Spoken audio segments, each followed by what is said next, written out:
तो चलिए बुलेटिन की शुरुआत करते हैं। अमेरिकी राष्ट्रपति डोनाल्ड ट्रंप ने चीन पर 100% टैरिफ लगाने की घोषणा की है।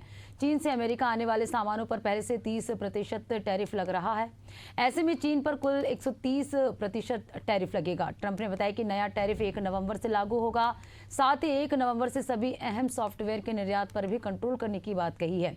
चीन ने 9 अक्टूबर को रियल अर्थ मटेरियल पर निर्यात को और कड़ा कर दिया था, जिसके जवाब में ट्रंप ने नए टैरिफ लगाए हैं। इन नियमों के तहत चीनी खनिजों या तकनीक का इस्तेमाल करने वाली विदेशी कंपनियों को लाइसेंस लेना होगा। चीन ने किसी विदेशी सेना से जुड़ी कंपनियों को ऐसे लाइसेंस नहीं देने की भी बात कही है। चीन के पास दुनिया के 17 रियल अर्थ मटेरियल्स है, जिन्हें वो दुनिया को निर्यात करता है। इनका इस्तेमाल इलेक्ट्रॉनिक सामान, ईवीएस और डिफेंस सेक्टर में होता है। चीन ने पहले से 7 दुर्लभ खनिजों पर कंट्रोल कर रखा था, लेकिन 9 अक्टूबर को इसमें 5 और जोड़ दिए गए। तो ड्रैगन पर ट्रंप का टैरिफ बम, ये ग्राफिक्स के माध्यम से आपको बता रहे, चीनी आयातों पर टैरिफ की कुल दर 130% हो जाएगी। 1 नवंबर 2025 से ये नया टैरिफ लागू हो जाएगा। चीन के खिलाफ नए व्यापार उपायों का ऐलान किया गया। 1 नवंबर से चीन के सभी उत्पादों पर 100% की टैरिफ लगेगी। चीन आयातों पर 100% अतिरिक्त टैरिफ का यहां पर डोनाल्ड ट्रंप ने ऐलान किया है।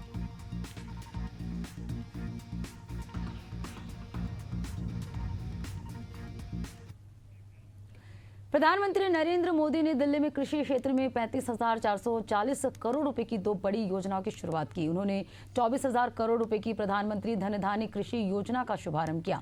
इस योजना के 5 मुख्य उद्देश्य है। पहला है कृषि उत्पादकता को बढ़ाना, दूसरा फसल विविधीकरण और टिकाऊ कृषि पद्धतियों को प्रोत्साहित करना, तीसरा पंचायत और ब्लॉक स्तर पर फसल उपरांत भंडारण क्षमता बढ़ाना, विश्वसनीय जल पहुंच के लिए सिंचाई बुनियादी ढांचे में सुधार करना और 5वां उद्देश्य की किसानों के लिए अल्पकालिक और दीर्घकालिक कृषि ऋण तक अधिक पहुंच को सक्षम बनाना। वहीं धन धान्य कृषि योजना के तहत कम उत्पादकता वाले जिलों का चयन किया जाएगा और उन्हें आगे बढ़ाने के लिए खास प्रयास किए जाएंगे।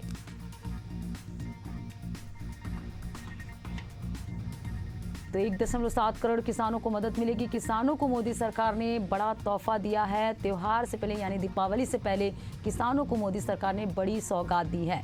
तो पीएम धन धान्य कृषि योजना के मुख्य लक्ष्य क्या है, ग्राफिक्स के माध्यम से आपको बता रहे हैं। फसल कटाई के बाद के भंडारण के लिए पंचायत और प्रखंड स्तर पर सुविधा विकसित करना है। सिंचाई सुविधाओं में सुधार करना,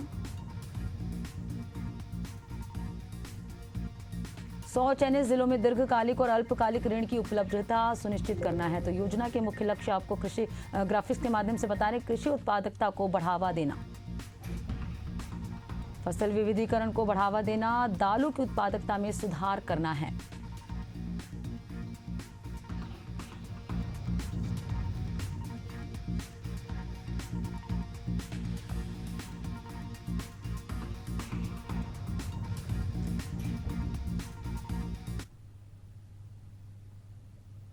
आज देश का मिजाज ऐसा बन गया है कि वो कुछ उपलब्धियों से ही संतुष्ट नहीं होता है। हमें विकसित बनता है तो फिर हर क्षेत्र में लगातार बेहतर करते ही रहना होगा, सुधार करना ही करना होगा। इसी सोच का परिणाम है पीएम धन धान्य कृषि योजना। और इस योजना की प्रेरणा बनी है आकांक्षी जिला योजना की सफलता। पहले की सरकारें देश के 100 से अधिक जिलों को पिछड़ा घोषित करके भूल गई थी। हमने उन जिलों पर विशेष ध्यान केंद्रित किया, उनको आकांक्षी जिला घोषित किया। इन जिलों में बदलाव का हमारा मंत्र था कन्वर्जेंस, कोलैबोरेशन और कंपटीशन।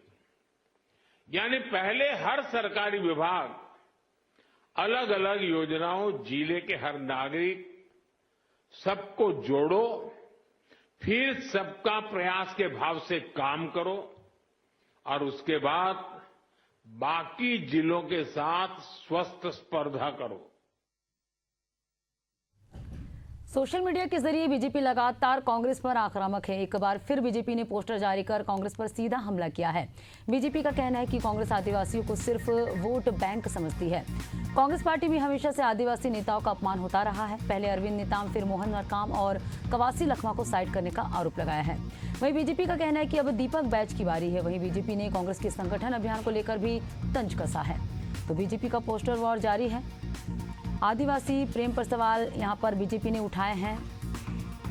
जिला अध्यक्षों की नियुक्ति पर भी बीजेपी ने कांग्रेस पर तंज कसा है।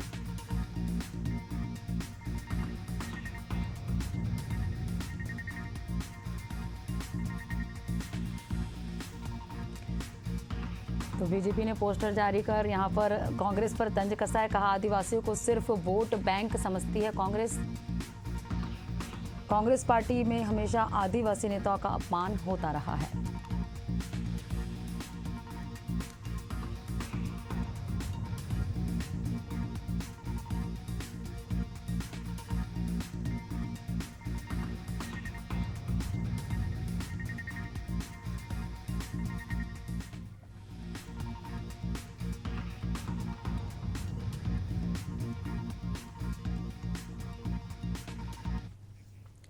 और चलिए इस बीच राजधानी रायपुर से बड़ी खबर। कांग्रेस का संगठन सृजन अभियान, कार्यकर्ता और नेताओं की बैठक जारी।